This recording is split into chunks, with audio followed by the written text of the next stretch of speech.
Ration card को नहीं आसीगला नुआ घोषणा जहाँ आपण मैंने समस्ते जान रखा उचित जदि आपणकर मध्य राशन कार्ड अच्छी एमती कि नुआ राशन कार्ड पर आप आवेदन करिसेंती तबे जानि रखुंतु खाद्य जोगाण और खाउटी कल्याण मंत्री कृष्णचंद्र पात्र एवं जारी कले आउ एक नुआ सूचना।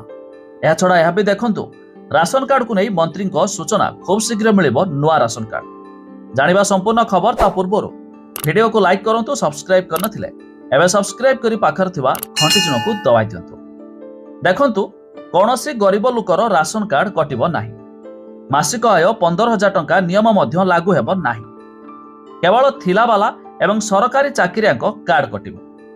तबे समस्त नुआ आवेदनकारी को शीघ्र राशन कार्ड बंटन आरंभ हेबो बोली कहिसंती खाद्य जोगाण और खाउटी कल्याण मंत्री कृष्णचंद्र पात्र।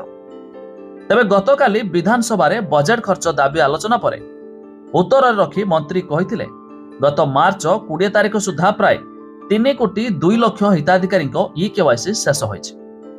तबे राज्य बाहर थिबा 1,40,000 हिताधिकारी को मिसाई 91% ई-केवाईसी संपूर्ण होइछि।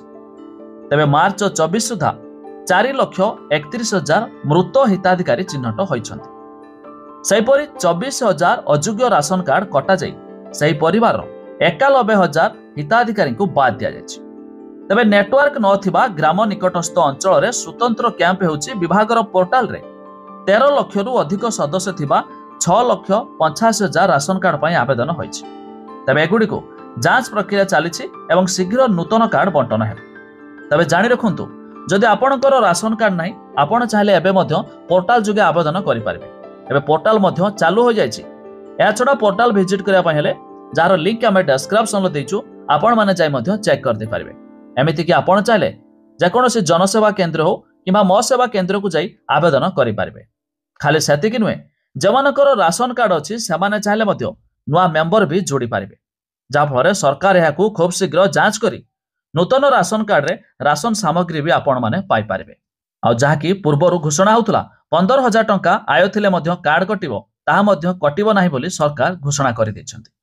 तबे आपण माने केउ जिल्लारू वीडियो देखुचंती ता निहाती कमेंट करी जणाइबे। ता छडा आपणकर कार्ड अछि कि नाही ताहा भी मध्य जणाइबे।